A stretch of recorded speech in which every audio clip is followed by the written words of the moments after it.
L'évangile de ce dimanche soulève plusieurs points, mais nous pouvons les résumer tous dans cette phrase apparemment contradictoire, à savoir « craignez, mais n'ayez pas peur ».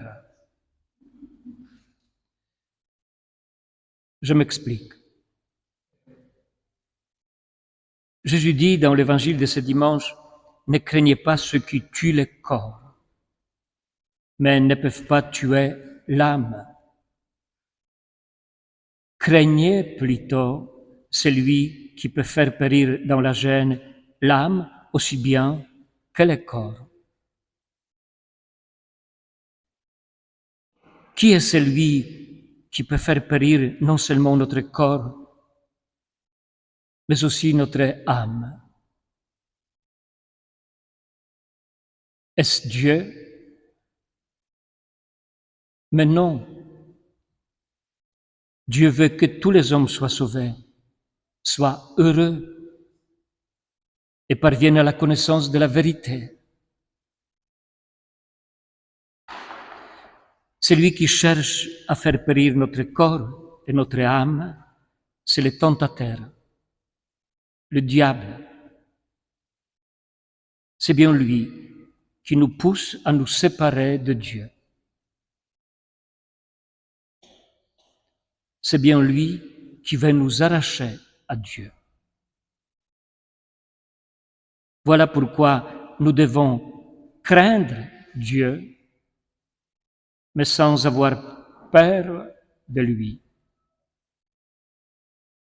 Car il y a une différence entre peur et crainte.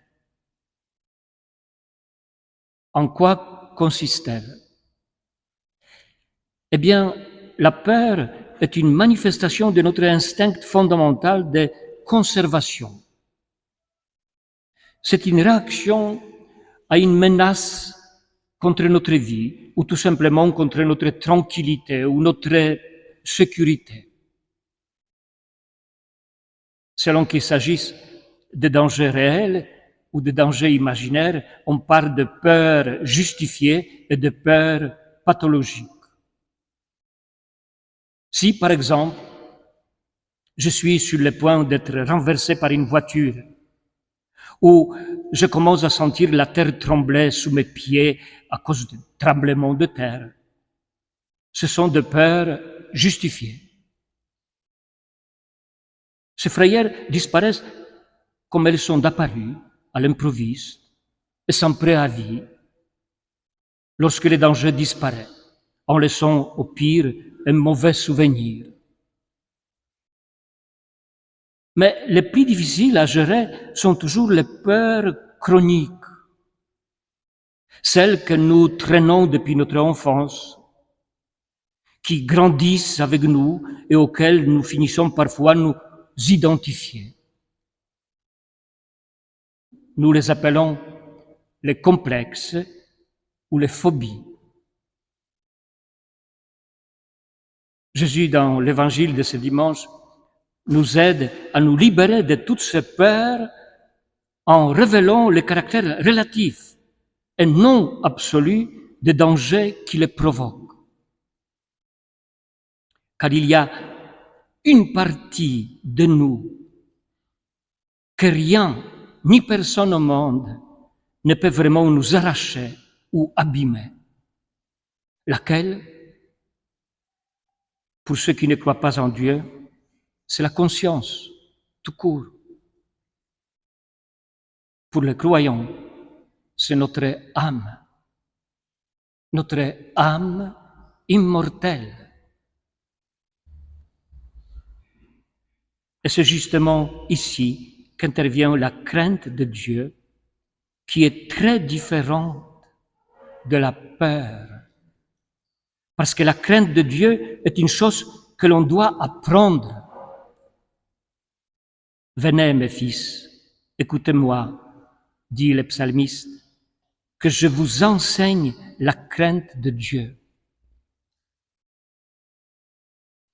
Il n'est pas nécessaire, en revanche, d'apprendre la peur à l'école.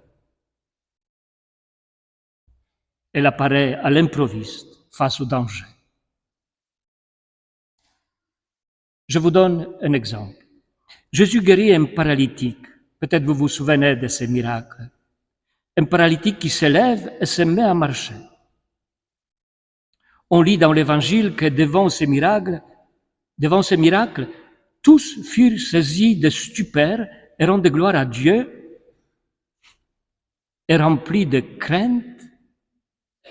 Ils disaient, aujourd'hui nous avons vu des choses extraordinaires.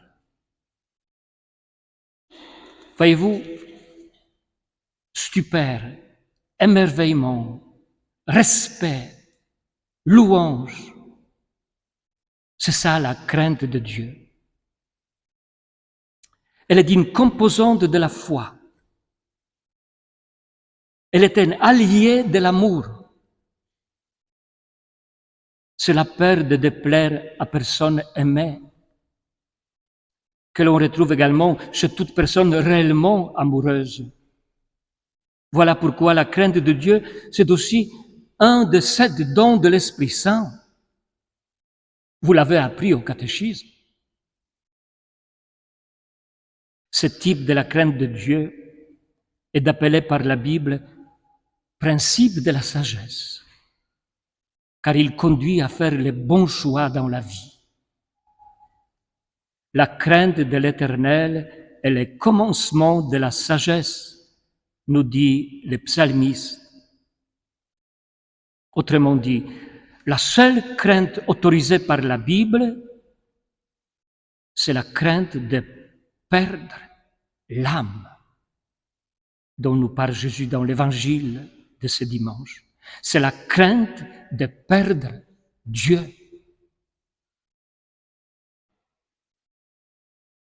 Lundi dernier, nous avons célébré le 4e centenaire de la naissance de Blaise Pascal.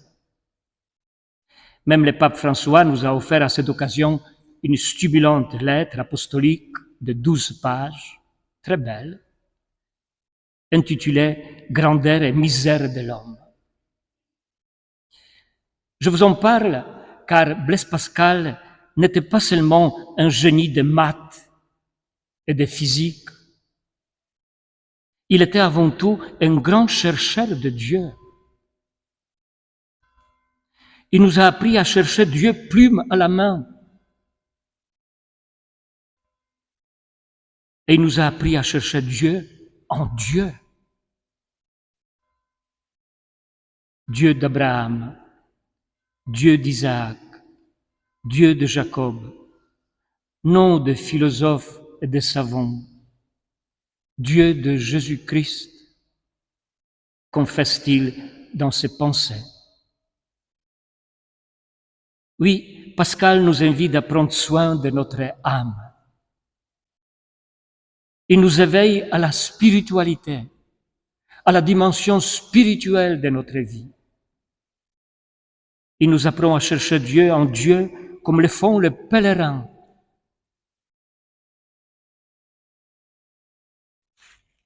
Y compris nos 2 pèlerins qui nous sont donnés aujourd'hui comme signe de Dieu pendant cette fête.